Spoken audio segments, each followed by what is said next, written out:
Olha, o patrão já falou, ele falou coisa maravilhosa na minha vida, ele achava que essa notícia, peguei essa notícia 20 dias, sabia que esse maluco vai isso, eu falei, mas vocês viram, eu tô chegando, as melhores do mundo, eu tô chegando, tentei nocautear, obrigado por vocês acontecer. Olha só, fala pra você, mas quem dominou ele desse jeito? This is Johnny with Tiger Bomb MMA. No Jose this time. Unfortunately, he's going to be away for a bit. Sad bit of news, his jaw's been wired shut. He had a run-in with a former heavyweight pro boxer, and let's just say he didn't take kindly to Jose taking the last bit of baby back ribs, and this particular boxer ended up, cold clocking him, and he'll be away for a few weeks. Butterbean it was. But we're going to go over UFC 274. But before we do that, I wanted to go over my thoughts on Rob Font versus Chito Vera, the whole card. So I went 10 for 11 for that entire card, so pretty damn good. I was very excited at the possibility of getting a perfect card again, but one particular fighter screwed me. And by that, it wasn't even that he really screwed me. It was just more so I don't even want to say that I underestimated the other guy. It's just that the other guy, well, we'll get to that. But to begin, the first fight of the night did not happen. We'll see what happens in the future. Gabe Green versus Johan Lainus. Gabe Green got dropped in the first round. I thought it was over. He face planted, but his cardio is really good. He got back up. He really put on a pace in the latter round of round number 1 and round number 2. Eventually, I don't even want to say that Johan gassed out. Like he's always looking perpetually gassed, but Gabe Green just selected his shots carefully, and then he put it on him, ended up finishing him in the second round. Gabe Green, he didn't look spectacular, but he did as he was supposed to, so I was very excited there. Had him on a parlay, cashed that leg easily with a bit of a sweat. Next bout, we have Mike Breeden versus Natan Levy. Personally, I thought Mike Breeden had a good chance of getting a split decision victory over Natan Levy. Levy actually hurt Breeden on a couple of occasions, ended up stealing the rounds. Levy, he did things kind of strange. Like when he fought dirty, he looked great. Like he was really getting Mike Breeden off of him. Breeden would really come forward with the boxing pressure, and Levy kind of looked like a fish out of water, but then like his inner gangster came out and he started swinging, and Breeden kind of backed off. So I'm like, damn, dude, just do a bit more of that, and you will find more success. And, Levy was gassed by the third round. So I was kind of like, damn, I picked Levy to win, but I also said Breeden might make this interesting. So I was like, good prediction by me. Levy ends up winning by a unanimous decision. It was what it was. Levy showing some good overall skills. You just need to refine them a bit. Mike Breeden, on the other hand, he's taking too many steps up. He's a certain level fighter. He's a fun guy to watch. I like his style. I'd like to see him again in the UFC, probably match him up with someone, lesser in skill. But we'll see what happens with both of these guys. Next up, De Silva versus Frankie Figs. Ooh, man, Daniel De Silva. I tweeted this out. Like, he looked with the blonde hair and the blonde, like, I guess soul patch goatee. I don't remember, but he looked very much like Conor McGregor. The way he was standing, his stance, the way he threw his hands, the feints. I'm like, oh shit, he's mimicking Conor. That's pretty cool. Like, I like that. He goes for the takedown, and he made a goofy mistake by leaving his leg there for Figueiredo to take home with him. The fight didn't last very long. I can't really comment on it. Like, good for Figueiredo. Like, very good for him. Like, he gets a UFC win, very dominant. It's just more so, I wonder if it was just more of a mistake by Daniel De Silva. I don't want him to get cut. I want to see more of the guy. I think he's very competent. It's just that he is very young. He just needs to stop making these mistakes. But I liked the very minimum that I saw. If he is trying to copy Conor, I think that's pretty cool. I think he's got a good skill set, just needs a little bit more fight IQ and a little bit more seasoning. Maybe a better camp in the US would really iron out some of those wrinkles. But as for Figueiredo, there's not really much to say. I picked him to win. I didn't expect him to win like that, but good for him. We'll see who they match him up with next. Gina Mazzani versus Shanna Young. I didn't bet Shanna Young like I intended to. I limited myself to only 2 bets. I would have gone maybe a couple units on Shanna because I just knew it was more of a Mazzani fade. And we all joked around on Twitter, making fun of people who bet Gina Mazzani. If you bet Gina Mazzani, as I tweeted, it's okay, Johnny from Tiger Bomb still loves you. It is what it is. Gina Mazzani tends to do that. She looks good up into a certain round, and then she makes a mistake, and it sucks, right? Because you can tell that she has some talent, but she's not all there sometimes. Like, you can train with some of the best fighters in the world. She trains with obviously her fiance, Tim Elliott. So you would think that she'd be used to a specific type of pace and a certain type of look. And I'm going to probably reference this fight back once we talk about UFC 274. But sometimes training with someone isn't a good indicator of how you're going to do because you're expecting similar results to how that initial fighter fights. Like Tim Elliott fights very sporadic, crazy, good pace, doesn't really get tired all the time. Gina, on the other hand, doesn't do that. But yeah, Shanna Young, it wasn't really about what she did right. It's more about what Gina did wrong. Gina tried to like go for a takedown. Shanna eventually got on top, pounded her out, got the superior position. I'm not surprised. It's just that I really wish I would have put some money on her. It was really easy money to win beginning of the night, so it would have been cool. But next bout, Andre Fili versus Joe Anderson Brito. Brito knocks out Fili in the first round. This is what killed my perfect card. I thought Fili was going to look dominant on the feet enough to, keep Brito away because Brito has got that nasty power, but I felt as if Andre Fili had the better striking, cleaner, crisper. Sometimes that doesn't matter. Brito said, fuck it, I'm not gonna look like I did in my previous fight with Bill Algeo. He's got a great chin, very funky. It almost seemed like Fili was there to get hit, and he was. He intercepted a beautiful right hand, and he got finished on the ground. It did kind of bother me a little bit because like Fili gets right back up, like nothing happened to him. Because like part of me, like, damn, I want to see more out of my fighter. To be honest, though, I think it was a proper stoppage. Fili got pounced on, and there was nothing really more that I wanted to see from him. But just him getting back up like nonchalantly was like, what the fuck, was he really out? Who knows?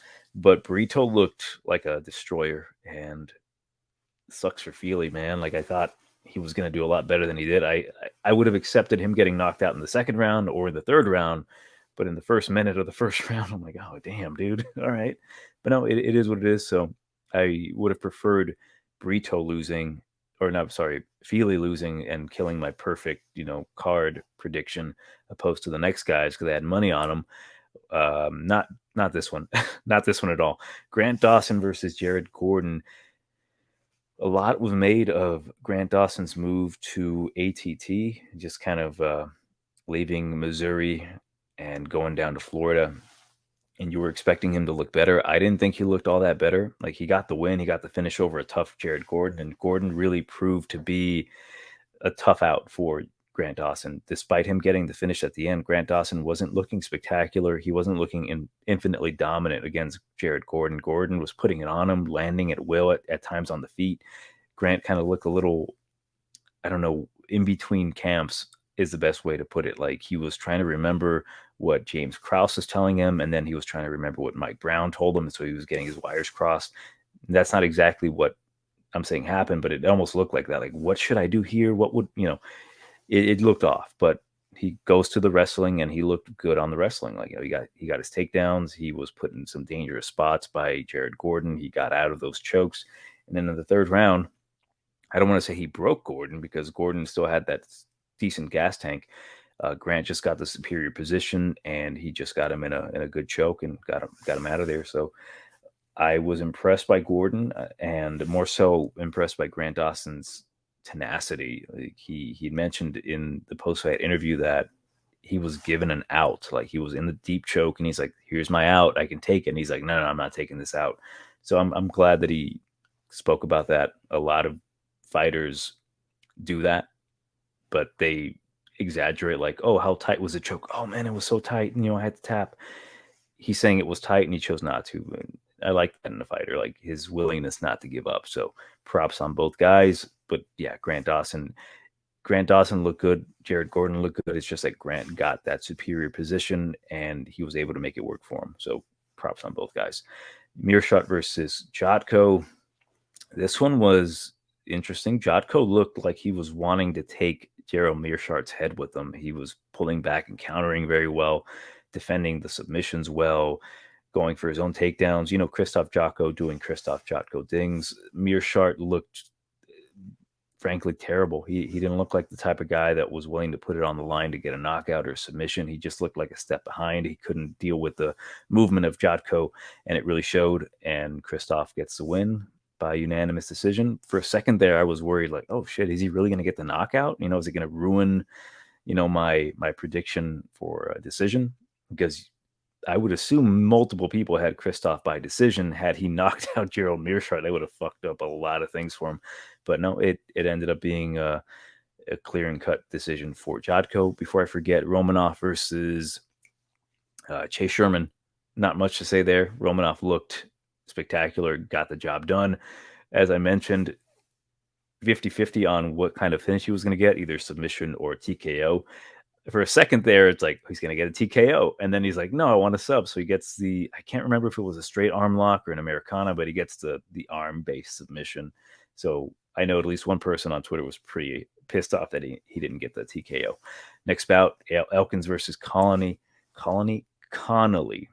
Elkins, I was impressed by him. He looked as if he could retire on that win, and part of me really wanted him to. He showed his toughness, his grittiness, his willingness to bang. His wrestling was on point.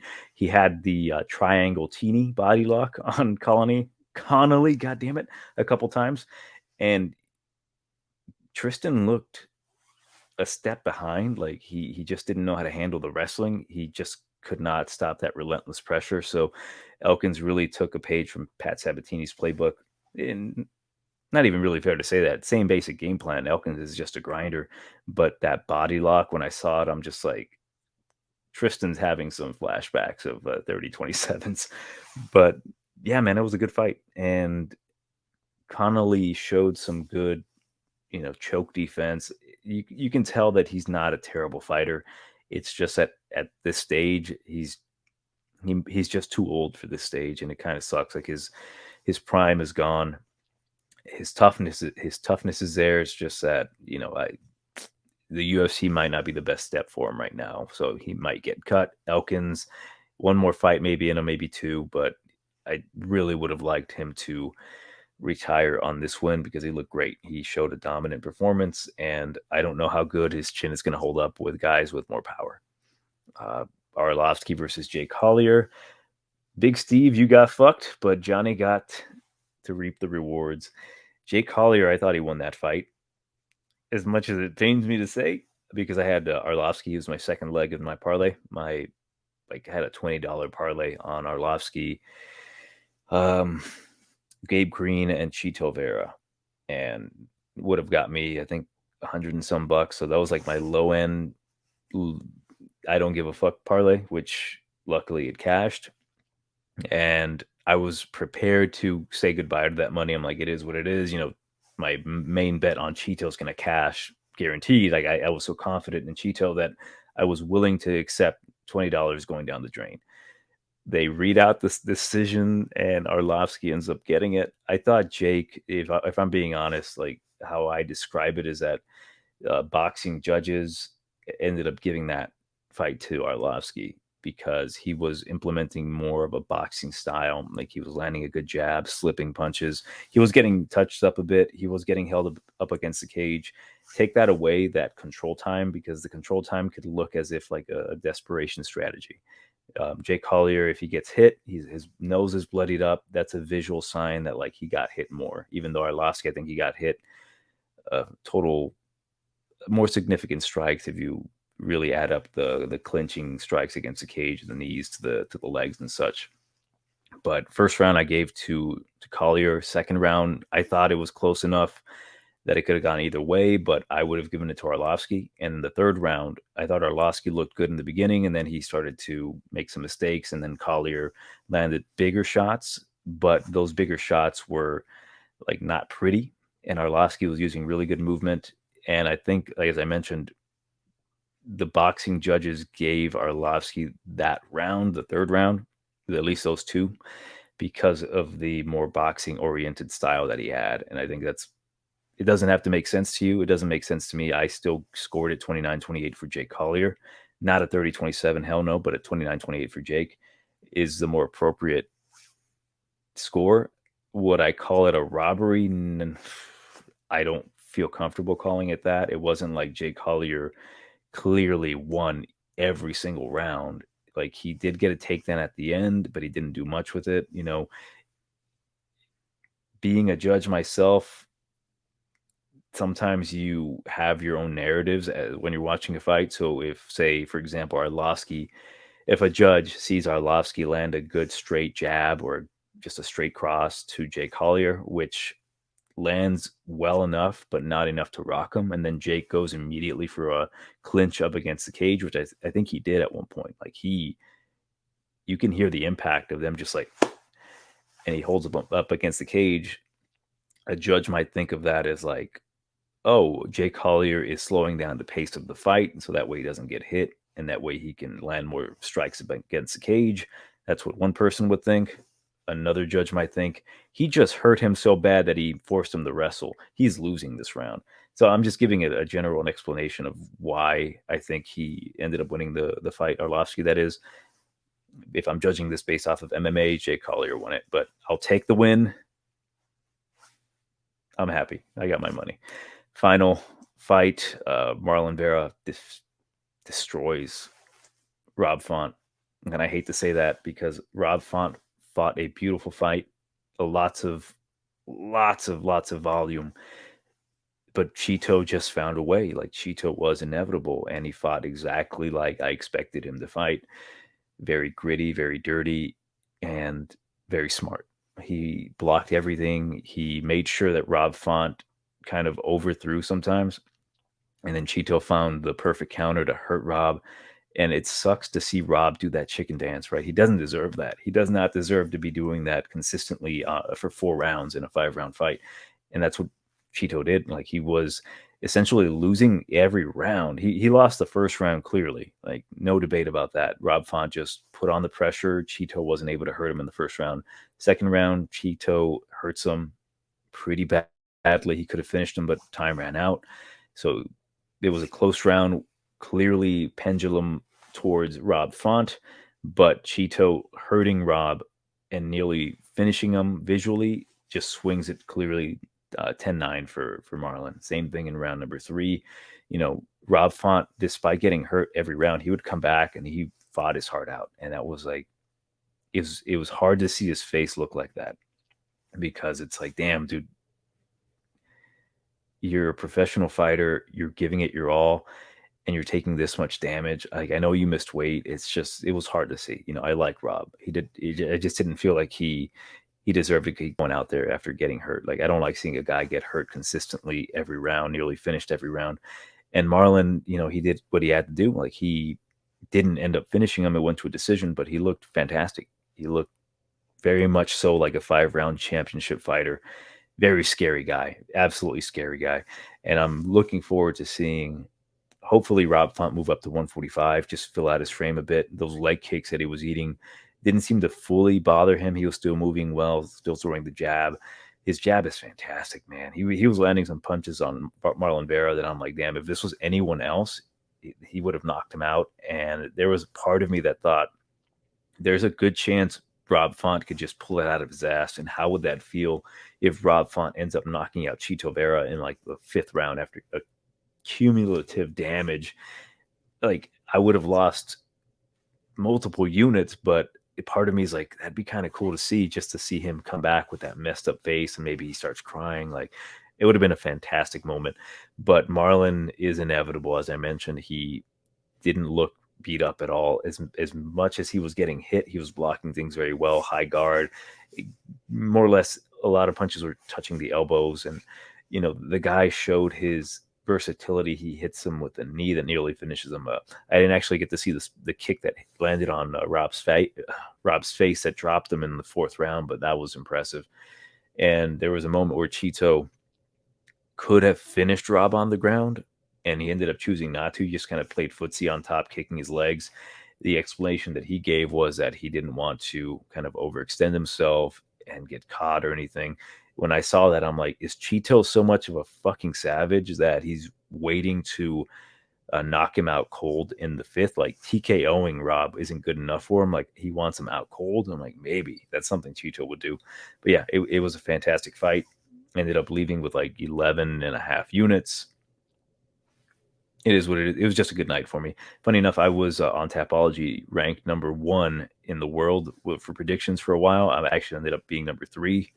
I was pretty happy about that. I like being right more so than I like making this money. The money is just like I like money. I really do like the money, but just being right is like, fuck yeah, like it's a good accomplishment for me. But let's get started with UFC 274.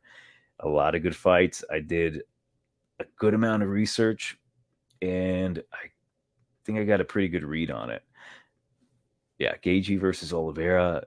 This fight, I'm looking forward to it a lot. Justin's fighting in Arizona, more so having the hometown crowd behind him. We've got 2 guys from that camp. We've got Rose Namajunas and Justin Gaethje. So we'll see if they can do the same thing that they did last time, where it was those 2 and Usman, where they swept the cards and every single one of the fighters won. But yeah, I'm very interested in these 2 main events. But we'll get started with the first fight of the night, taking place at bantamweight. We've got Journey Newsom versus Fernie Garcia.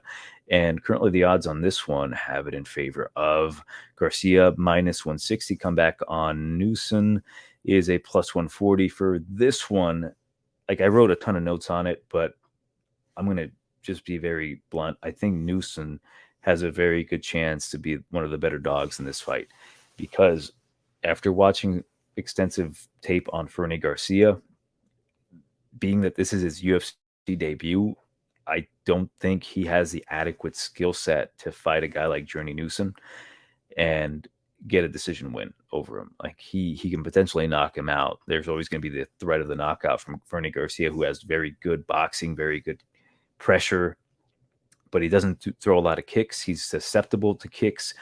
His takedown defense is decent, but he's primarily a boxer. And Newsom, he's very fast. He's got good kicks. He's got a Taekwondo background. He's a black belt in jiu-jitsu. He's been away for a while. His last fight was a loss to Randy Costa about a year ago. And although he's going to be the smaller guy, he's going to be giving up, about a half inch in reach and about 2 inches in height. I think he's going to be the more speedy, zippier guy in there. I think he's going to use his grappling and his UFC experience to just edge out Fernie Garcia, being that recently Newsom, his last fight was a loss to Randy Costa. I think he's going to really try to solidify himself as not necessarily a top dog in the division, but a reliable guy in the division. And a newcomer's not going to come in here and take Journey Newsom's spot, because Fernie, I like what he brings to the table, but he has a lot of, I don't want to say holes in his game. It's just that he doesn't have an array of skills as much as Journey Newsom has. Newsom is going to throw kicks to the legs, especially the lead leg of Fernie Garcia. Let me see what else my notes say here. Yeah, I think really Newsom's aside for me, as I kind of watched multiple fights between these 2. Just the pressure from Fernie could cause some issues for Journey Newsom, but I don't think Newsom's going to be there to get hit. I think he's going to be moving a lot, getting on his bike, throwing a lot of leg kicks, implementing takedowns. He might not get every single one of them because Garcia's takedown defense isn't too bad, but it's just that he's kind of a flat-footed boxer and he can be a bit slow. And I think Newsom has a good chance to not get knocked out, because if Fernie starts unleashing those combos, again, as I mentioned, he's a good boxer.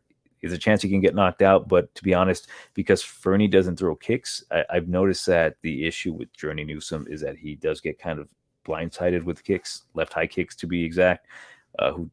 Domingo Pilardi hit him with one that kind of wobbled him a bit, and of course Costa knocked him out with it. So because of that, I just don't think there's too much of a possibility for a knockout from Garcia, that I think Newsom's going to win this one by a decision. He might even get a submission, being that he's a black belt in jiu-jitsu, and I think he's pretty legit. I mean, I like this fight with Ramos. He showed a lot of toughness. I think he's got really good conditioning. His chin isn't terrible. He just got cracked by Randy Costa, and no shame in that. That's Costa's go-to move. But my play would be Jeremy Newsom. I'm going to say by decision, as long as he doesn't get knocked out. Very similar to how Gabe Green fought Lanus. He just doesn't need to get knocked out, and I think he wins this fight by a decision, although I don't think Fernie's going to gas out. But next bout taking place at strawweight, we've got Lupita Godinez versus Ariane Carnelossi. Funny enough, in Spanish, carne means meat, and losi sounds like loose, so I've been kind of talking about her like she's like a loose meat sandwich.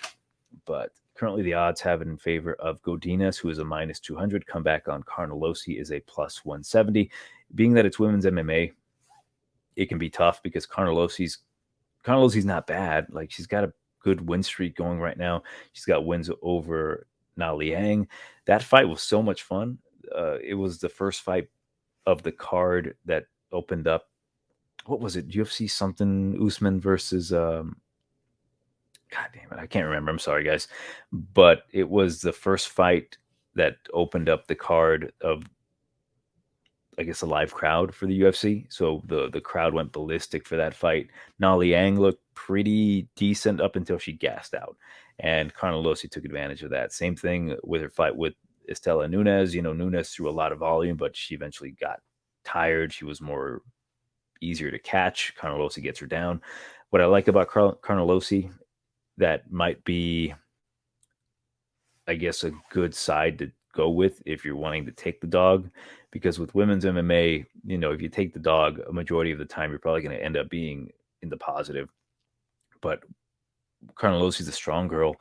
I mean, I think she's on that stuff, if you know what I'm talking about, because seeing pictures of her in the past and seeing her now, I mean, the girl's very well built, let's just say. Looks very much like a lady Terminator at 5'2". But I think she's good. I think she's a good, strong fighter. She uses her attributes well. She can muscle girls around. And if, you're not expecting her to be that strong, I mean, you probably are, but she's very, very strong. She's got good submissions. Her striking, as I put, she has wild strikes. She's got a lot of hooks. She's not very precise, but if they land, they're going to hurt you. Godinez, on the other hand, as I wrote on my notes, Godinez is very Mexican. Very, very Mexican. She does not care. I love Lupita Godinez. I just like her mentality. She'll fight anyone, short notice, week's notice. It doesn't matter. She's up in a weight class taller than her. She puts in an effort. She nearly beat, what's her face? Luana Carolina. She had more time in the first round. We'd be talking about a girl who's 7-1 instead of 7-2. That's 7-2 against, some top competition. Did I just say that? No, that's not very accurate. 7-2 against tough competition, and mostly because she kind of put herself in that role. She lost the split decisions to Jessica Penne. I thought she did enough to win that fight, but it was really close just based off of back control from Penne. And Carolina, much taller girl, she should not have taken that fight, but the fact that she'll take all comers, I do respect her. What do I have about her? She's very good everywhere. Good, not great. Purple belt in jiu-jitsu. She knows how to win a fight. She's got very good fight IQ, I'll say. She's very relentless, likes the ground and pound, but she's willing to strike on the feet. Her fight IQ, I think, is probably what's going to win her this fight, because Carnelossi, she's going to be swinging wild, and I think this fight could be very close, and then I think Godinez is going to go for the takedown and get it, because they're both very strong. I don't think either girl's stronger than the other. I just think that Lupita has more technique. So I'm going to go with technique over raw power, and I'll go with Godinez by a decision. But I wouldn't be surprised, really, if Carnelossi ends up edging this fight, because she's on a 2-fight win streak. She has the momentum on her side. Godinez, on the other hand, she keeps surprising me, because I thought she was going to lose against Likbume. I thought she was going to have, more trouble taking her down. She didn't in the second and third round. So I think she knows how to find ways to get what she wants in the cage. So I'm going to go with Lupita Godinez. And if it turns out to be like a slugging battle, I'm going to go with Godinez's chin. I think she can take a punch better than Carnelossi. Na Liang actually dropped her immediately in the first round. And if she can do that, and, she ended up gassing out, I don't think Lupita's going to gas out. I think it's going to be much more of a tough fight. If Godinez is not doing well on the feet, she's going to go for the takedown. If she can't get the takedown, she's going to force a dirty fight. I just think she's going to be more gritty. So I'm going to go with the tough Mexican, Lupita Godinez, to win this one by a decision. Next bout taking place at flyweight, we've got Gledson Rodrigues versus CJ Vergara. And currently the odds have it in favor of Rodrigues. Damn, minus 270 comeback on Vergara is a plus 230. This one was kind of difficult to really tape for Rodrigues because I've seen what he was able to do in the Contender Series. And even back then, I thought to myself, like, this guy might be very UFC ready. I like what I saw from the guy. And he was scheduled to fight a couple times. He was scheduled to fight who exactly? Zaruk Adeshev. That would have been a much easier fight for Rodrigues than Vergara. Vergara provides a bit more complications in this fight, just being that he's a tough Mexican dude. He'll go forward, try to knock you out. Like, he's not going to ever be out of a fight if he's still conscious. For Gledson Rodrigues, I like what I've seen from the guy. I think he's got very good kicking game. He's got very good Muay Thai. It's just that it's his debut. And when it comes to UFC fighters making their debut, especially the ones from the Contender Series, I'm always skeptical. And I'm not certain if I'm going to start a rule where I'm like, don't bet Contender Series debuts because you never know what's going to happen. The bright lights get to him. He's like, well, I come from Brazil. This is the first time I'm in a big stadium, and it just fucks with them. Like, what is Arizona? I'm concerned about that mostly, and like the psychological end. When it comes to his physicality and his skill set, I'm not worried about that at all. I think he's very good. He's a very good striker, multitude of kicks that he throws. He's a very slick fighter. I mean, the guy that he fought in the Contender Series was a very solid wrestler, and he was able to negate the wrestling. And then when he did get taken down, he was able to quickly get back up. Like, he didn't immediately just pop back up. Like, he waited for the right moment, and then he escaped, got back up. I mean, his takedown defense could come into play here against Vergara, because Vergara, he's not the greatest fighter, but he's well-rounded enough to get a win.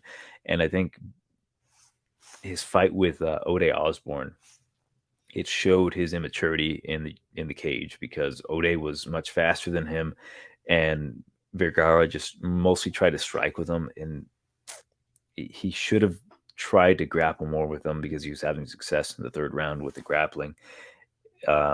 As it stands, though, if you take any X factors out, I think Rodrigues is just a much better fighter. He's going to have the height advantage. Actually, no, they're the exact same height. Wow, he's not going to have any advantage. Jesus, I thought he was taller than CJ Vergara. Vergara actually has the advantage in reach by about 2.5 inches. That's crazy to think about. Gledson looks taller than Rodrigues. Rodrigues, he's got some good boxing. He's got some fast hands. I just don't feel comfortable betting him, even at those odds at plus money. There's a puncher's chance, but I'm going to go with the cleaner, more well-rounded fighter in Rodrigues. He's 26 years old. He's 7-1. Although Vergara has the experience fighting better competition because he fought Ode Osborne in a close fight, up until the, he lost unanimous decision, but it was close enough. He wasn't blown out of the water. And Ode's a good fighter. Ode's a very good fighter. I'm gonna say I'm gonna go with Rodrigues with this one by a decision. I mean, it could get hairy in there if Vergara just says fuck it and he goes balls to the walls like he did with Bruno Correa. He just crowded him and ended up finishing up with a knee to the body, I believe. Fuck it. I'm just gonna be saying Rodrigues. I'm not even gonna. I don't want to be that guy that's like, oh, there's a chance Vergara could win by knockout. There is a chance. I just don't think it's very high. I would probably stay away from it completely just because, you don't want to put too much stock or have a parlay killer. So I'll go with Rodrigues by a decision, but I'm not uber confident in either guy. Next up, interesting bout. We've got at flyweight, we've got Tracy Cortez versus Melissa Gatto. And the odds on this one is rather interesting. we've got Tracy Cortez minus 170. Come back on Gatto is a plus 145. Immediately when I heard this fight, I'm like, shit, the dog and Gatto might be a good play. But I started kind of thinking about this a bit more analytically, and it's a tough fight.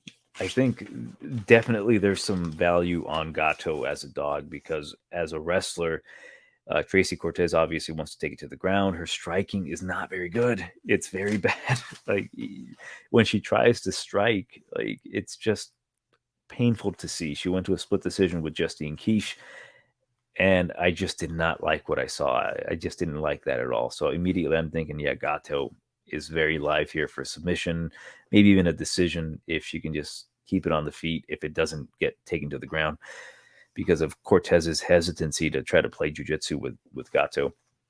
But the more I thought about it after watching tape, I'm like, you know what? Frankly, I'm not going to waste too much time on it. I'm going to go with Tracy Cortez to win this one by a very, very, very close decision. And as I mentioned earlier with Gina Mazzani and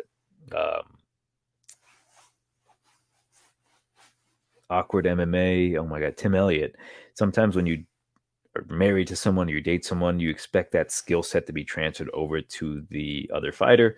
For example, Maheta and Yana Kunitskaya, it kind of worked because Maheta hammering Yana Kunitskaya really gave her that aggression in certain fights. I'm like, damn, Yana, where'd you get that from? Oh, Maheta, of course. So my mind is like, I know that Brian Ortega and Tracy Cortez are grappling. You know, I'd be a fool to think that they're not. And it doesn't matter how good Melissa Gatto is at jiu-jitsu. If I remember, she's a brown belt or a purple belt. She could be a brown belt by now. But frankly, she's not going to be better than Brian Ortega. I don't care how good she is right now. She's not going to be better than Brian. And if Tracy and Brian are drilling, you know, the possibilities for like the Kimura traps from the bottom or the, you know, a triangle game or armbar game from Melissa Gatto on her back because she's very aggressive. If Cortez, who actually beat Erin Blanchfield, who, you know, had her in a deep armbar for a bit, and then she was just able to keep her composure and not get fully extended throughout that fight. If Tracy could mimic that performance and just maintain good top pressure, I wouldn't even say try to pass. Passing guard, that is, could create some scramble possibilities for Gatto. Just lay on top of her, get a couple bits of ground and pound. I think she can win this fight. It's a sweat, though, so I wouldn't touch it. Personally, I'm going to stay away from it. From a purely pick-wise, I think I'm leaning towards Tracy Cortez. I think she's used to grinding girls out. She, of course, has the wrestling background, trains with Cejudo. Mixing the wrestling of Cejudo and the jiu-jitsu of Brian Ortega, I think it's a really good fight for Tracy Cortez to get another win in the UFC. But Gatto, man, if she starts like throwing caution to the wind on the feet, there could be a problem because if Tracy shoots in a sloppy shot, she's going to get that neck snatched up. So that's a big concern. I mean, I'm not touching this one. I would advise no one to touch it because you're going to be sweating. You can have Tracy Cortez to win this one by a decision, and you could be 10 seconds away, and then Gatto just decides I'm going for broke and cranks on the Kimura, just goes for the Kimura trap and cranks it, and Tracy just panic taps like, oh my God, what the fuck? You know, I'm worried about stuff like that when it comes to Tracy because she's not a good striker. And what we haven't seen her in how many years or months, 11 months, almost a year. You know, it's close. So I think it'll go to a split decision. Big Steve said, my day is coming. Karma's going to come and fuck me in the ass. If I were to place a bet on Tracy Cortez to win this one and it becomes a split decision, and let's just say Tracy won 2 rounds clearly, and it just goes to Melissa Gatto because we've got jiu-jitsu judges, which they do exist, and I've seen them firsthand. Like, oh my God, you see how she's defending the punches with her face? Oh, and also she attempted an armbar that didn't get anywhere near close to being completed. Let's give it to Melissa Gatto. It could happen. I'm staying away. I don't want that karma to come and get me. So I'll go with Tracy Cortez by a split decision. It's going to be a sweat. So I would say stay away. Next bout, we've got Francisco Trinaldo versus Danny Roberts taking place at welterweight. This one is a good fight. It's a very good fight. I'm very excited about this one. Currently, the odds are, depending on where you go, you can probably get dog money on Danny Roberts, but it's floating around minus 110, so a dead pick 'em. And there's a good reason for it because, frankly, Danny Roberts is the much better, well-complete fighter. He's got the excellent footwork, good striking, long range, taller guy. He's fought some good people. And Trinaldo, of course, he's a much smaller guy moving up to welterweight. Not just recently, but he's been at welterweight, but he was a lightweight before. He cracks hard. He's made out of wood. Masaranduba hits hard. That's what he does. He's knocked out tall, lanky guys before, Jai Herbert, and he nearly got Dwight Grant out of there. The thing is, you're really hedging your bet here if you're going to go with Francisco Trinaldo. 1 second here. Had the burp. If you're going with Trinaldo, you're expecting a knockout, which is very possible. So Trinaldo by knockout, I think, would be good if you want to put a little bit of money there. Danny Roberts, he can crack too. It's just that I'm worried about his chin. I think he is the much better fighter than Trinaldo, especially at this weight class. You can compare Danny Roberts to Jai Herbert, but Jai Herbert doesn't have the kind of wrestling that Danny Roberts has. You can compare, the striking to, Dwight Grant, but Dwight Grant doesn't have the composure that Danny Roberts has. It's such a interesting fight, and this one, I kind of like that it doesn't go to the distance because I do think that Danny Roberts, with his length, he's going to have 4 inches of reach on Trinaldo and 2-3 inches of height on Trinaldo as well. It's just, are you that confident that Danny Roberts' chin is going to hold up? He's been knocked out viciously before. As of late, he's on a 2-fight win streak. Last fight, he decision Razam. God, I can't remember his name. Ramazan Ameev, which I thought was surprising. And Trinaldo, he's got a win currently, a split decision over Dwight Grant. Previous to that, I think he lost to Muslim Salikov. I don't know if it's just my appreciation for Francisco Trinaldo. I do think he's slowing down, though. Like, he's not the same guy he was a few years ago. Of course, moving up gave him a bit more longevity. It's really close because I do think Danny Roberts is the better fighter, and he should win this fight, even if you can get him at dog money. It's just that I am worried that Francisco's just going to throw a bomb because he will find a way to get there. He'll find a way to crack you. Him being the shorter guy, he's going to be throwing punches up. And, he's a strong dude. He can grapple. Both these guys can grapple. So if it stays on the feet, Danny Roberts is in trouble. Despite him having tons of success, I do worry that Francisco's going to eventually crack him. So I'm going to go with Francisco for that reason. I might take him by knockout or just straight, depending on if the line moves in Danny's favor.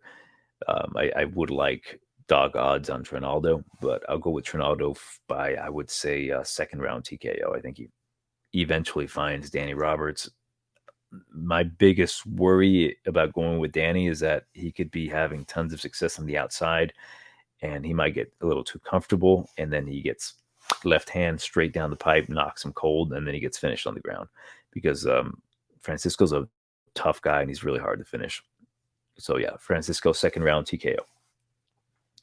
Next bout, we've got Blagoy Ivanov versus Marcos Rogerio de Lima taking place at heavyweight.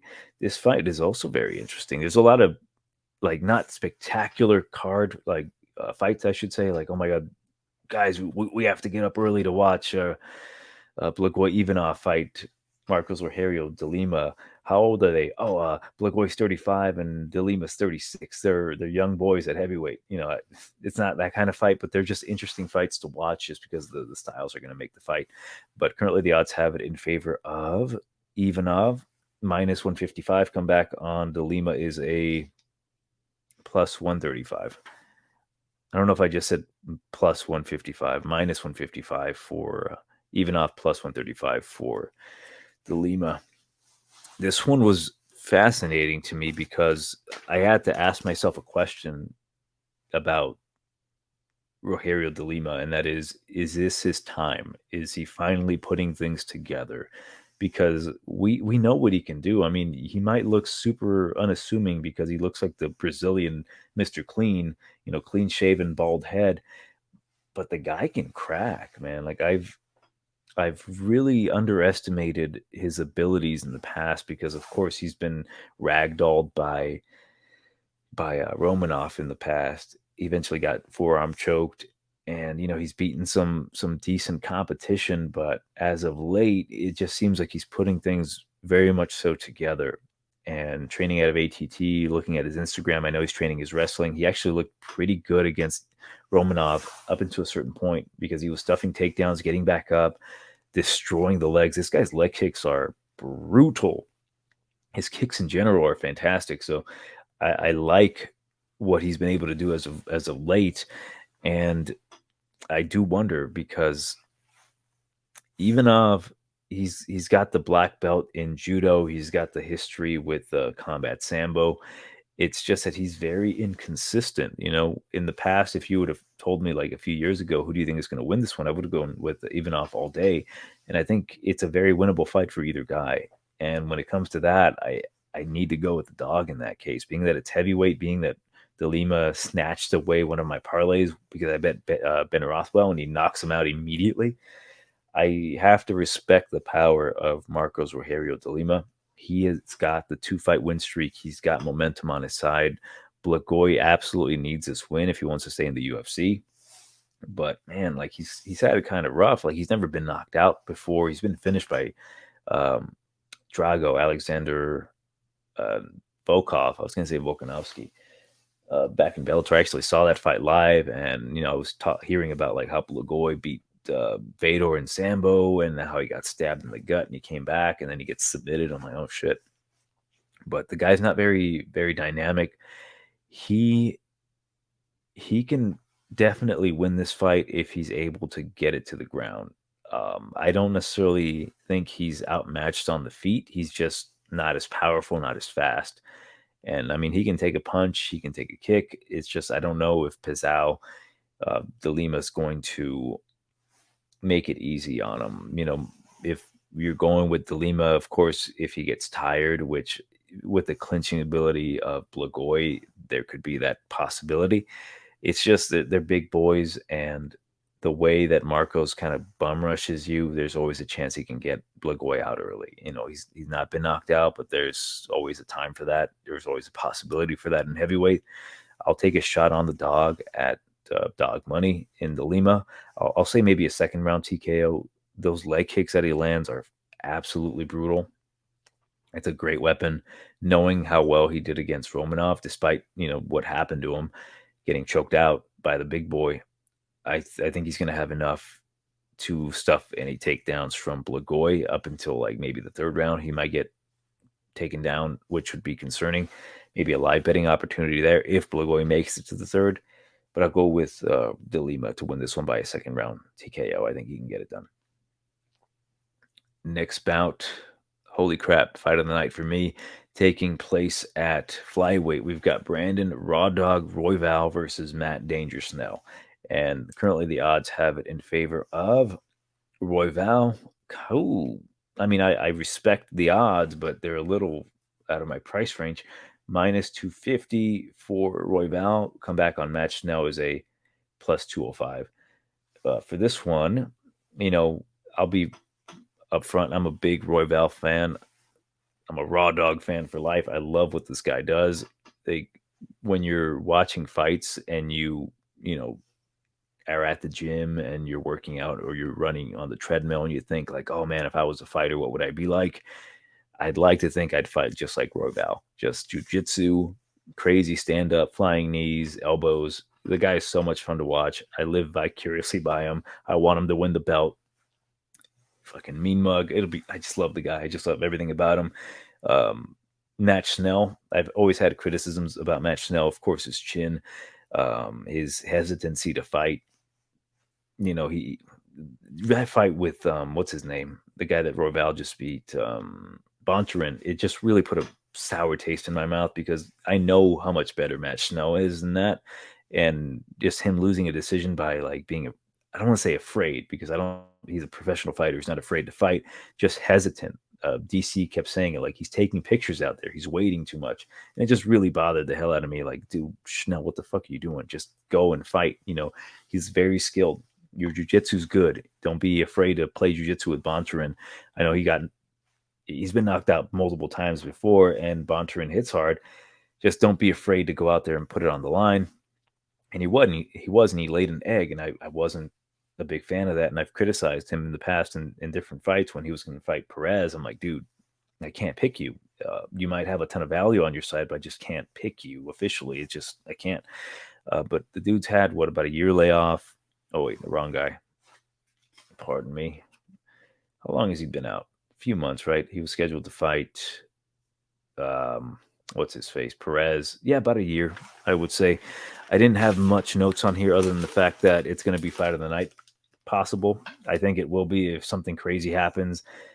I think it's going to happen here. I think it's going to be incredibly wild. I just think that Brandon's going to be a step ahead of Matt Schnell.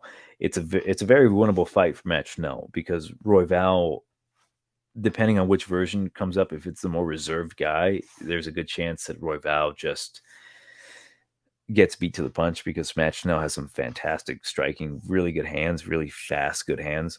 I think he's more of a better technical fighter, striking wise, with the hands than Royval is. Royval's more crazy in there. Like, his striking is not terrible, but he's just not as technical as Matt Schnell. Yeah, I think both these guys' jiu-jitsu is going to kind of cancel each other out, but I think Royval's more like loosey-goosey in there with the jiu-jitsu. Like, he's more capable of doing, I guess, better scrambles, I should say. I mean, they're both very good. It's just that I think Royval's dexterity and flexibility really give him the edge here. I will go with Royval. I think he finishes Matt Schnell, but how he finishes him, I'm not too certain. There's a good chance he can knock out Matt Schnell, but to be honest, Schnell's tough enough. Like, he's not going to get flatlined by anything that really Royval does, unless Royval lands like a flying knee or like a spinning back elbow. But more than likely, Royval will hurt Schnell with something. They're both relatively tall, 5'9" and 5'8", so Schnell's not going to have a huge advantage on the feet with the reach. Frankly, Royval's got a half-inch reach advantage over him.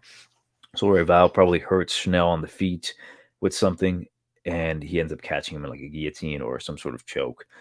I just think that Royval is just very sneaky with his jiu-jitsu, and I don't think Matt Schnell's going to be able to react fast enough in that dazed state to be able to defend. So I'll go with Royval to finish Matt Schnell in the second round.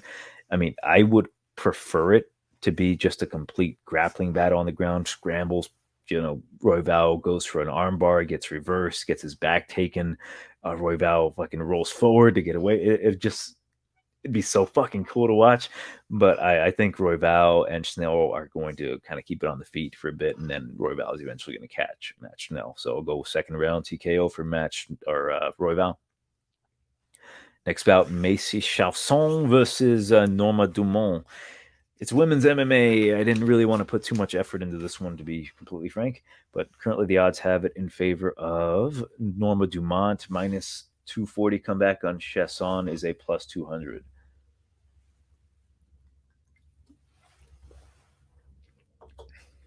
What a joke. Norma Dumont should not be that high.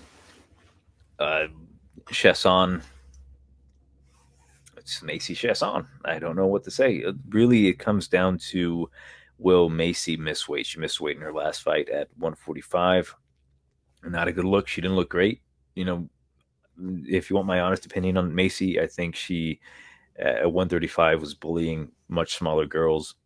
She doesn't seem to be all that skilled. She's not all that athletic. She's a powerful girl. It's just that at 145, I think it's a completely different creature, a completely different ball game for her. And trying to move all that weight for the women, like, I guess that sounded wrong, but trying to manipulate these women at a higher weight class might be a difficult task for her. Norma Dumont, she's got a brown belt in jiu-jitsu. She's got really good, crisp striking, thick fucking girl, thick legs. So I think it's going to be really tough for Macy to try to pick her up and get her on the ground. And I just don't think that Macy Chiasson is very skilled. I know she's training out of a good camp out of, is she Fortis? Yeah, Fortis MMA. But at featherweight, I just don't know.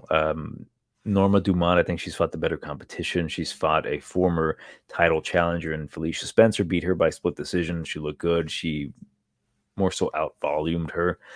And I don't think Norma's going to really hurt Macy Chiasson like Rocky Pennington did. Pennington, you know, she's got her own style. She's a dog in there.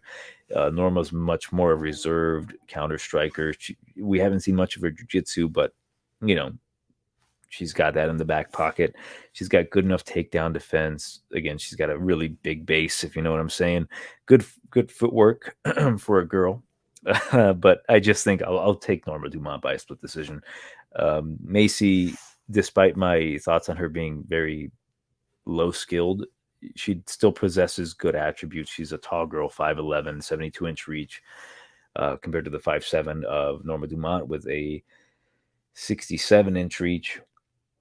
Those attributes can still cause a fight to be a lot closer just based on, you know, control time against the cage. And, you know, the last fight Norma Dumont was in wasn't very good. Aspen Ladd was not a very good, you know, partner in there. She didn't really provide anything for Norma to do other than just punch her a couple times and avoid the takedown. So maybe Macy really puts a performance of a lifetime and ends up getting Norma Dumont out of there, or just edging out the decision. I just don't believe so. I think Norma's just a much better, cleaner striker. She has more talent despite being a smaller girl. So I'll go with her to win this one by a decision.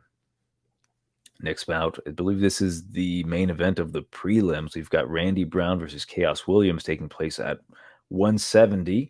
And for this one, the odds have it in favor of Chaos Williams, minus 130, come back on Randy Rude Boy Brown, plus 110.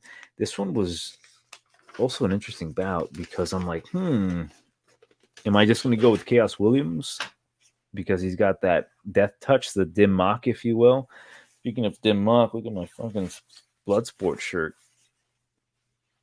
I was in college once and I showed it off to some guy and he's just like, I think I like you more for having that Bloodsport shirt. And I'm just like, sweet. That was a good compliment. But yeah, Chaos Williams, the guy, if I'm being honest, he's fucking sloppy in there, but he fucking hits hard and he has zero fear. He will come after you and he'll knock you out. And sometimes that's the only X factor that you need to win a fight. And he's done that. Like he's not terribly unskilled. He's not an unskilled guy. It's just that when push comes to shove, he shoves the wrestling and the jiu-jitsu and the proper technique out the window, and he just starts bang, bang, bang, bang, bang.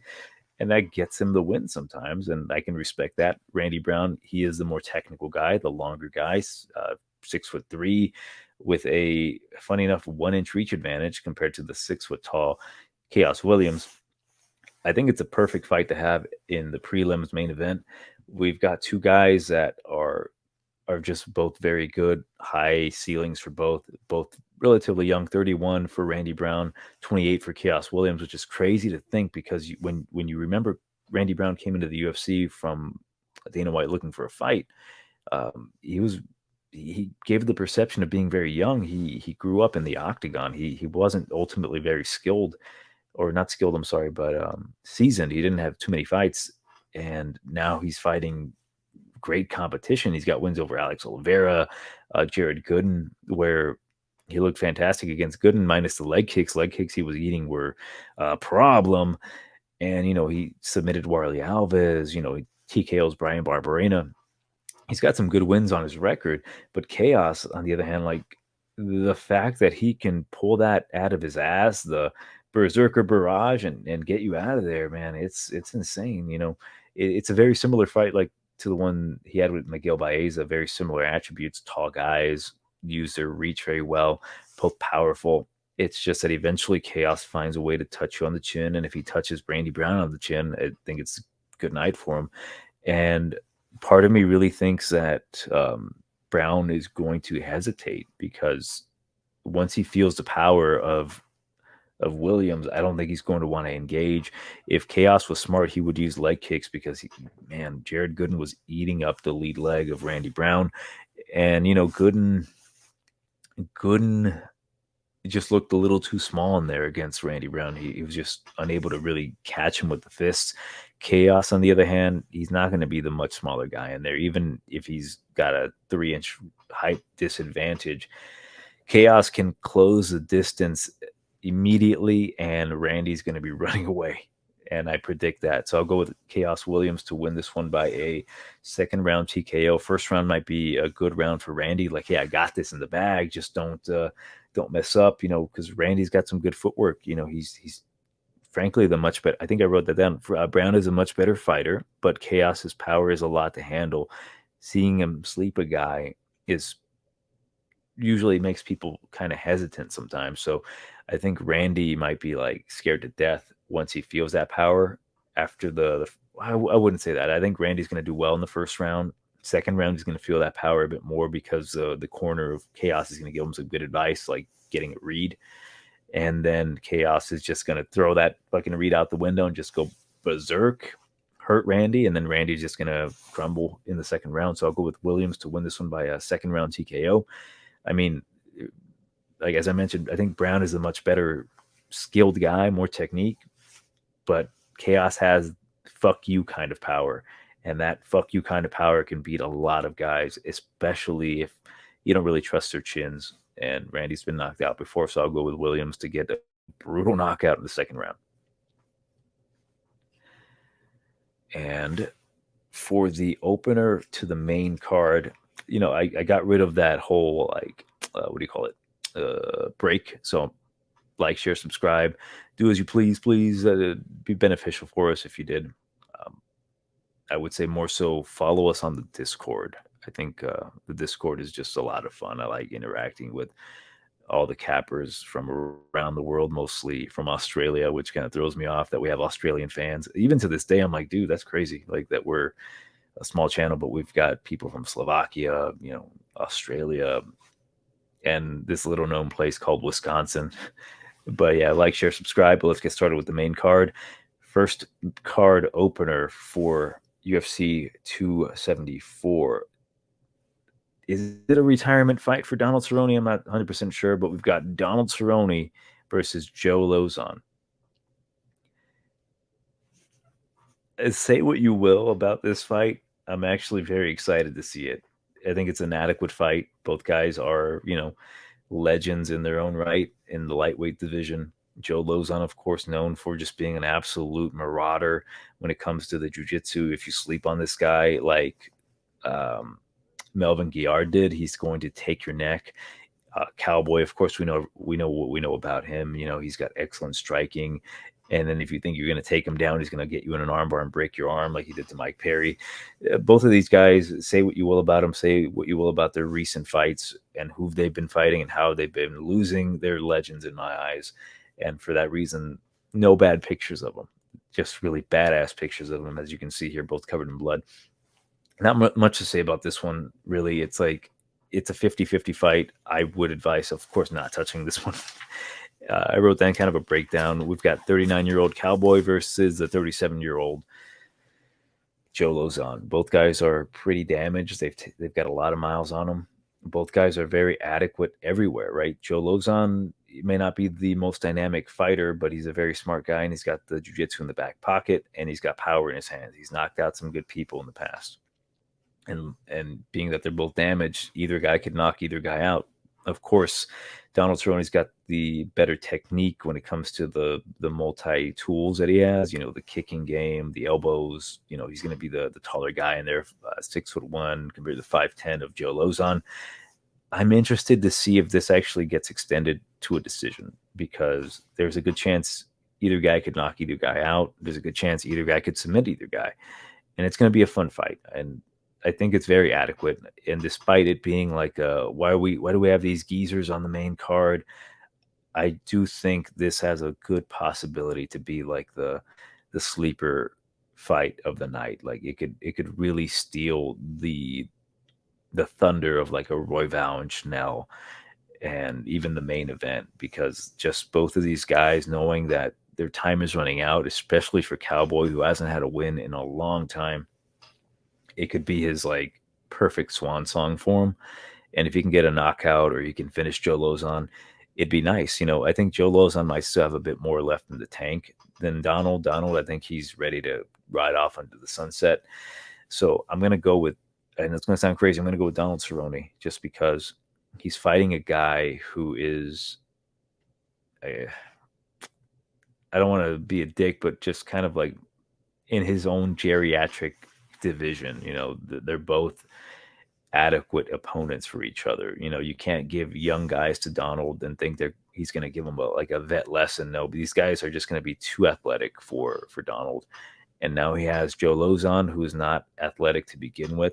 He's still a dangerous guy. Don't get me wrong. He can knock out Donald, even submit him with a rear naked choke. It's very possible. Like, I'm not counting out Joe Lauzon, but I think just Donald has the better skill set, even at his age. I think the kicks are going to be there. Joe Lauzon's been knocked out by a kick before by Anthony Pettis. Oh, sorry. So I'm just going to take a shot on Donald Cerrone. I actually might take him at, what were the odds again? Oh, maybe not. I don't remember if I read the odds, but -175 for Cerrone, +150 for Joe Lauzon. But yeah, maybe not take a shot on him. But I'll go with Cerrone to win this one by I'll say a decision. I think it's going to be a very bloody, fun war between these two guys. Next bout at light heavyweight. I don't have much to say about this one. It's essentially Shogun's retirement tour. I don't know if this is his retirement fight or he has one more left, but St. Preux, as we know, he knocked out Cerrone years ago. They made that gif of Shogun slipping on the skateboard in Brazil, where he gets caught with like a counter left from St. Preux. Both of these guys are up in age. Really, I did not know how old St. Preux was. He's 39 compared to the 40 years old of Shogun. I don't know what to tell you on this one, because even breaking it down logically, it's not going to do any good. Shogun, he's got a lot of miles on him. So does Ovince St. Preux. It's a gut feeling that I'm going to go with. But before I say that, what are the odds? We've got St. Preux is a -230 and Hua is a +195. I think the days of St. Preux being a -130 are over. I don't think anyone should be taking those odds. I think it's foolish. I will go with Hua to win this one by a knockout. I think the way that Ovince St. Preux fights as of late, he's not the same dynamic guy that he was when he knocked out Shogun in the first place. Shogun, he's clearly not the same guy, but he still has enough power and enough wherewithal to, still get the knockout. Preux, he's been knocked out, two out of two times in his last two fights. That's a stupid way to say it. He's not looked great as of late. And despite him having the bigger attributes, being the taller guy, longer reach, I think Shogun has enough wherewithal to knock him out. So I'll go with Shogun to win this one by a first round knockout. I mean, I think the smarter bet would be to go it doesn't go the distance or inside the distance. I don't think either guy is going to survive this fight. Whether it be, St. Preux throws something like a front kick and knocks out Shogun, or Shogun bum rushes, wastes his gas tank in the first minute of the first round and knocks out St. Preux. I just don't think it's going to go to a decision.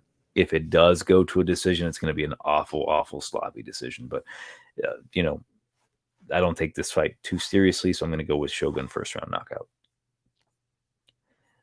Now we get to the real shit. Next bout at lightweight. We've got Michael Chandler versus El Cucuy, Tony Ferguson. And this one's fun. This one's really, really fun. If you don't know by now, I'm a bit of a Michael Chandler simp. I love Michael Chandler. I've got stories about his fights in the past, and it just really... There was a time where, I wasn't really watching MMA and wasn't a great time for me. And watching him versus Eddie Alvarez, number one, it just kind of reinvigorated my love for the sport. So I always carry that with me. And it's just like, damn, anytime Michael Chandler fights, I'm always going to watch. One of my favorite fighters to watch. despite the lack of success he's had as of late, he always brings it, as we can see both these guys do. Like, I'm a big fan of both, although I'm 1-5 in predicting their fights. Like, I'm not very good at picking either guy to win. Last time I actually picked one of their fights correctly was I picked Beneil Dariush to beat Tony Ferguson, and we know what happened there. It's such a tough fight, man. It's such a tough fight because, like, the fact that Michael Chandler should come in here and basically destroy the shell of Tony Ferguson. I don't think it's that simple. Tony is still very tough. He's very hard to finish. He's very crafty on the ground, and I think they're very adequate for each other because, just like I mentioned with Joe Lauzon and Arnold Cerrone, they're around the same age, 36 and 38. They're both winding down in their careers. Michael Chandler just recently had a Fight of the Year candidate. Probably it is Fight of the Year, no doubt about it. It's my favorite Fight of the Year, against Justin Gaethje 5 months ago. Was it this year or last year? It was last year, sorry. Despite that, like, you can just tell he's not the same dynamic fighter, whether it be because he was trying to entertain the fans. As you mentioned, he's not here for a long time. He's here for a good time, and by God, it's been a really good time. If he fights smart, he should beat Tony Ferguson. Chandler's still got the excellent wrestling. He's still a physical specimen. He hits fucking hard, but El Cucuy is such a crafty guy. Tony might be done.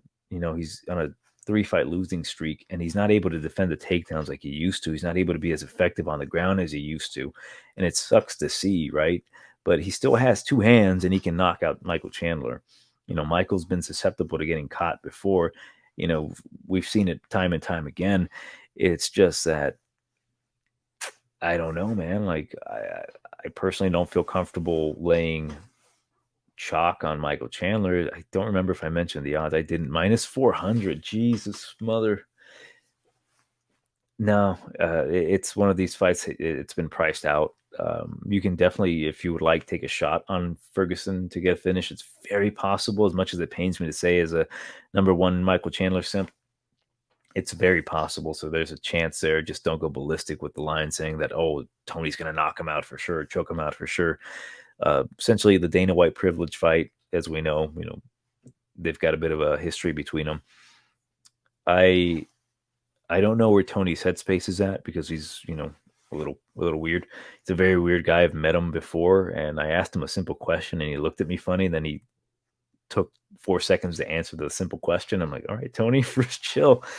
But I think I'm still going to go with Michael. I don't think I've ever gone against him other than when he fought Dan Hooker, I believe. Could be wrong. I still believe in Michael Chandler. I'll take him to win this one by a decision. I think it's going to be very close. I don't think he's going to come in here and knock out El Cucuy like most people think he might. I think it could be a very close back and forth fight. If it hits the ground, I think Chandler's so good at keeping top control, and his cardio is good enough for 5 or 3 rounds. 5 rounds, of course, but for 3 rounds, I think he'll be fine dealing with the pace of Tony Ferguson. But I hate to say it, but I've lost faith in picking Tony. I've picked him so many times. He's going to knock out Justin Gaethje. Nearly did, but wasn't enough. Oh, he's going to show who he really is against Charles, that he's the much better grappler, and Charles just dominated him. And it's just like, damn, he's not the same. He's not the same guy. So I'm going to go with Michael Chandler, keeping that simp alive in me. I'll say by a unanimous decision. I will say maybe the 3rd round might be super close, because shit, it could even be a draw. Very likely. Because I said that, I might try to take a stab at that line, at the draw line. Because if Tony could come back in the 3rd and just say, fuck it, this is my last chance, and he hurts Michael, which is possible, there could be some fun there. But I'll go with Michael to win this one by a unanimous decision. Next bout, co-main event of the evening for the strawweight championship. We've got Rose Namajunas versus Carla Esparza, and the odds are currently in favor of Namajunas, -210. Come back on Esparza, +175. This one, you think to yourself, can Carla get the job done? She clearly beat her the first time around. Can she do it again? To keep it simple, I don't think so. There's a good chance, if Rose Namajunas decides, like, I'm not training any wrestling whatsoever for this fight because whatever fucking reason, she doesn't want to train in wrestling. there's a chance that Carla can win this fight, being that it is 5 rounds and that Rose Namajunas isn't in her, teens to early 20s anymore for Carla to take advantage of. I think Rose has really developed into a fantastic fighter, one of the best fighters really in any weight class, any division, any gender. As we know, there's multiple genders. But one thing that I always go back to is the Andrade fight, the first one. In that first round, and I remember this clearly when I saw that live, I thought to myself, Rose Namajunas, the performance she's putting against Jessica Andrade might be the best fighter I've ever seen in my life. Like, I know that might be like a stretch. People might call me crazy, but at that very moment, I'm like, holy shit, Rose is fantastic. She's moving in and out beautifully, landing at will. She was like disrespecting Jessica Andrade in that first round. And I have to go back and rewatch it. I'm like, yeah, I can see why I thought that, because she looked great. Like, damn, this is the best Rose we've ever seen ever, And I think she's going to be champ for a long time. And then she got dropped on her head and she lost the belt. And I think her losing that way really diminished her confidence, and she didn't fight the same for a while. And she's the champ now. She's defended her belt. She's got that over with. Now she's going to take on Carla Esparza, the woman who crushed her dreams of becoming UFC champion the first time around. Carla out-grappled, out-wrestled Rose when she was incredibly inexperienced, and it showed. But Rose now, again, she's developed into a very well-rounded mixed martial artist. She's not really playing around anymore. She's very determined. She's got her good camp with her, and I think she's going to win this one. I think she's going to win this one by a submission. Funny enough, I think she's going to choke out Carla Esparza in the third round with the rear naked choke, kind of paying it forward, like, hey, you choked me out when I was a kid. I'm going to fucking end you with a choke. Carla, she's on a good run. She's beaten girls like Wu Yanan, or no, damn it, Yan Xiaonan. I'm sorry, I got him confused. Marina Rodriguez by close split decision. Michelle Watterson, which I didn't go back and rewatch that fight, but I could have sworn she lost that fight, and I was pissed about the robbery. Then Alexa Grasso, wrestling has got her to where she is. I remember the days of Invicta when I would travel down Kansas City to watch Invicta, and actually saw Carla Esparza. She was supposed to fight that night, but she got injured. But funny enough, she was carrying her Invicta belt around, like walking around with it. And I thought that was kind of cheesy. I'm like, dude, you're not fighting because you're injured, but you're here watching the fights. It's like she's always had that, like, I want to be the champ. I want to be recognized. And she's never really put on the type of performances that warranted that. As of late, though, she's gotten a lot of my respect. The way she handled Xiaonan was like, damn, she beat the shit out of her with good old-fashioned American wrestling.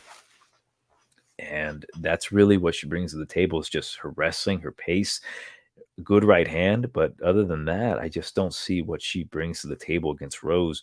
I mean, again, there's a chance, of course, that Carla can win this fight. She's very experienced. She's got a good team behind her in Team Oyama. But I think Rose right now is the way to go for me. Like, she's just shown that she's capable of wrestling herself, getting back up from being taken down. She's got the good jiu-jitsu. I think she's a complete package now. Had she been her version now against Carla Esparza, we'd be talking about how Rose Namajunas is the future of the division. She's going to be the next big star. If you remember, during that season of Tough Enough, they were talking about Rose as if she was going to be the next Ronda Rousey. And had she had beaten Carla, I think that hype would have been immense, because she's a beautiful girl back when she had hair. And her skill set, man, I saw her live get that flying armbar back in Invicta, and I'm like, this girl's going to be somebody. And I remember seeing Pat Barry losing his shit, throwing his water bottle in the air. I'm a big fan of Rose, I'll just say that. So I just think that right now, the skill set is there. The ability is there. It's 5 rounds. And if Rose performs as she should easily be able to beat Carla. She's going to have some issues, of course. She will get taken down as long as she doesn't get discouraged, which, the mental side of Rose can be a problem, especially betting her. But I think she's going to be in the right mindset. She's got good people behind her, and I think she's going to win this one by, again, third round submission. She's going to pay it forward to get the rear naked choke, keep her belt, and then we'll talk about a Marina Rodriguez fight in the future. But that's my prediction for that fight. Next bout, main event of the evening, we've got Charles do Bronx Oliveira versus Justin Gaethje. The highlight Justin Gaethje. I forgot his nickname for a second, but currently we have Charles Oliveira as a -160 comeback on Gaethje is a +140. I don't have really much to say about this one, but Charles, since getting his new teeth, has looked fantastic. He is on a fantastic win streak. You know, I think he might have been the first guy to knock out Jared Gordon. You know, he submitted Kevin Lee. I believe that was the first card during the pandemic in Brazil. And, you know, since that fight, I was like, shit, not Kevin Lee, but Charles Oliveira has really changed things up. He's not afraid to strike anymore. He's not afraid to throw wild techniques and put himself in trouble. Like, he's so confident in his jiu-jitsu that he just doesn't care. He'll put himself in a awkward position. He'll go for any goofy ass techniques. He doesn't care if you take his back. Doesn't care. Like, take me down. You'll see what I got for you. He is a jiu-jitsu god, and it's hard to deny that because the way he's able to get these funky ass submissions on you, calf slicers, you know, he can do it all. And he's gotten my respect over the years. I always consider him to be a quitter. Justin Gaethje still thinks he's got a bit of quit in him, but he's shown a good tenacity and a good ability to recover from getting hit. You know, he's been hurt multiple times in his last two fights. Both Chandler and Poirier hurt him, and he was able to overcome and finish them both. And it's fantastic. It's great to see Charles Oliveira finally reach that potential. When he came into the UFC, I saw his UFC debut. Actually, no, it wasn't his debut. It was his second fight with Jim Miller. Not his second fight versus Jim Miller, but his second overall UFC fight against Jim Miller. Getting hyped up. Oh my God, he's so good everywhere. It's jiu-jitsu. Oh, he got knee barred. And since then, he's been inconsistent. You know, horrible performances against guys he should have beaten, and some guys that maybe he shouldn't have beaten. You can kind of see him just like no mas. But as of late, he's just been phenomenal, right? Like, his striking has gotten really crisp and clean. That left hook that he landed on Michael Chandler, my beloved Michael Chandler, was heartbreaking because it was so beautiful. It was so picture perfect, and I can't deny that. It was just like the most beautiful left hook I've seen in a long time. And the ability that Charles has to force the takedown and force the grappling, it puts a lot of people in danger. Justin Gaethje, as we know, has a very solid background in wrestling, but he refuses to use it. He's like, I'm going to stand and bang. That's what he likes to do. Either I'm going to fall or you're going to fall. And that's always really how he's been. If you go back and watch his World Series of fights, the Luis Palomino fights are fantastic because you can just see that, like, he could use his wrestling. He could easily dominate. He's like, no, I'm not a bitch. I'm going to fight. And that's gotten him in trouble in the past. And we've seen that in the past. Like, he got knocked out by Eddie Alvarez and he got knocked out by Dustin Poirier. I think right now Justin's been a lot more obviously intelligent the way he's been fighting. He also beat my beloved Michael Chandler in a great fight of the night candidate or fight of the year. And I've had trouble with this fight. I've had trouble because the obvious answer should be Charles Oliveira wins this one because he's on a great win streak. But my gut is telling me Justin Gaethje. And the reason for that is that Justin Gaethje possesses something that, despite MMA math saying that Oliveira should win because Oliveira beat Dustin Poirier and Poirier beat Gaethje, something tells me that Gaethje has a specific X factor that negates that MMA logic, MMA math logic. The X factor being that he hits incredibly hard. I mean, everyone does, but he hits a special kind of hard. And the leg kicks are a big factor. Now, will Justin be hesitant to throw leg kicks because he's afraid of getting taken down? I don't think Justin's that kind of guy. I don't even think his team is going to tell him, don't throw leg kicks. Those are going to pay dividends because Oliveira, from his last fight with Poirier, I did notice he was kind of lead leg heavy, and thinking to myself, if Justin can get a couple good low calf kicks in there, it might change the dynamic of this fight in a heartbeat. And The other factor of Justin Gaethje is that in the past, to losing to guys like Eddie Alvarez and Dustin Poirier, I think it was more so because he wasn't in that type of mindset yet. Like he wasn't fully accepting that he could be a world champion. He was just out there trying to bang and have fun, and he let that get the better of him because he likes being in that dogfight. And now thinking to himself like, hey, I've had my chance. I got beat by Khabib, obviously the best to ever do it in that weight class. He got really close to having that undisputed world title, and now he has another crack at it. And I always thought to myself, if Justin Gaethje can focus his skill set and just polish some things up and not get too crazy, he can be a world champion. And he is again. He's got a chance at beating Charles Oliveira. And you can criticize Justin for being a bit chinny. He's been knocked out, of course. Michael Chandler, I don't want to say nearly knocked him out, but he had him hurt. I actually picked Chandler to beat Justin Gaethje. And the reason for that is because Chandler has that X factor of that kind of fuck you kind of power as well. And if he were to connect very cleanly on Gaethje, it would knock him out. As for Oliveira, he doesn't have that crazy kind of power, but he does have the ability to knock anyone out with his pointy ass elbows and his knees. And if he can land a perfect strike, I think he can knock out Justin Gaethje. If Gaethje's not prepared for that kind of length or awkwardness from Charles Oliveira, I think he will be. And what I'm getting to is that I think I'm going to go with Justin Gaethje to actually knock out Charles. Charles has been hurt in the past before, and I just don't think he's been hit as hard as Justin Gaethje is going to hit him. And although I've said in the past that like I don't think Charles is going to quit, I don't think he's been hit as hard as Gaethje is going to hit him, and I think he's going to kind of think to himself like, this is not good for me. I don't want to keep getting hit. Charles, I gotta say, I do worry about if he gets Justin's back. I just don't think he's gonna get there. Justin's got good defensive wrestling, and you can say, oh, Khabib got him in a triangle, but Khabib's wrestling is on a different level. That scramble that he had before he got submitted, it was good until Khabib made the proper adjustments to fuck him up. And as much as I respect Charles, I just get this gut feeling that he's gonna get knocked out. And I don't know if I could really give you a definitive reason why I feel that way. I do believe that styles make fights.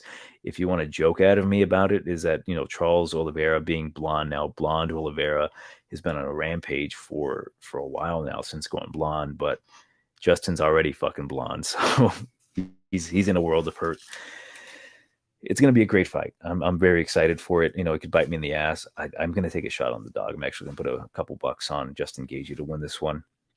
Just straight. I don't want to have I really do think he's going to finish him, so I might take a shot on him by finish inside the distance. I don't think it'll go the distance because Charles, known finisher, both these guys are. I think that might be a smarter play inside the distance. It's such a good fight. It really is. I'm very excited to see it. I'm glad it's on a pay-per-view. I thought about going to this card, but I didn't want to fly all the way out to Arizona for this shit. It's like, it's not really worth it. Like, I don't know if people out there, if you've frequented UFC events live, like you get a good feeling being there, like, oh my God, you're seeing shit live, but then halfway through you're tired. You're like, man, I should just fucking stay at home.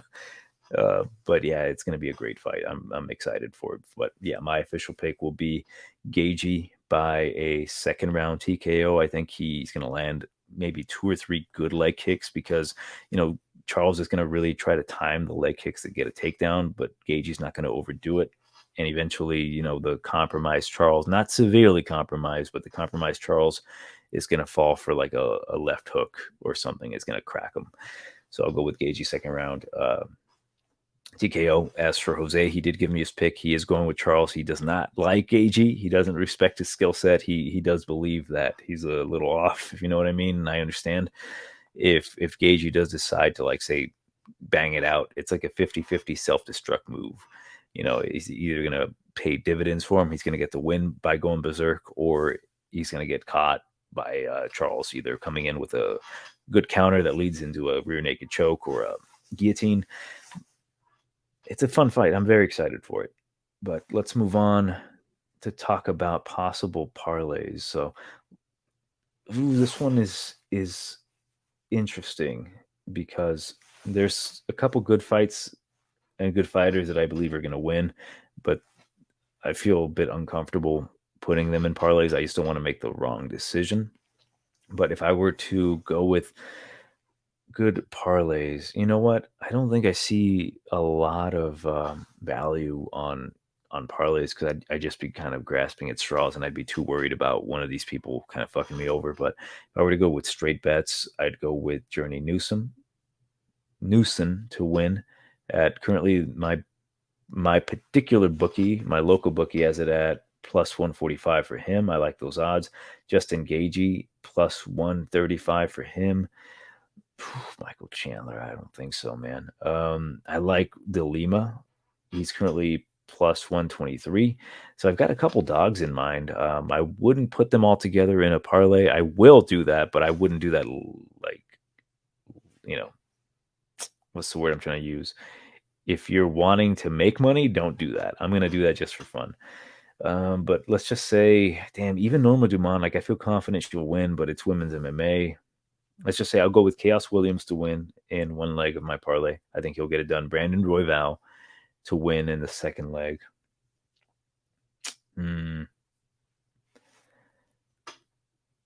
I'll go with Rose Namajunas for the third.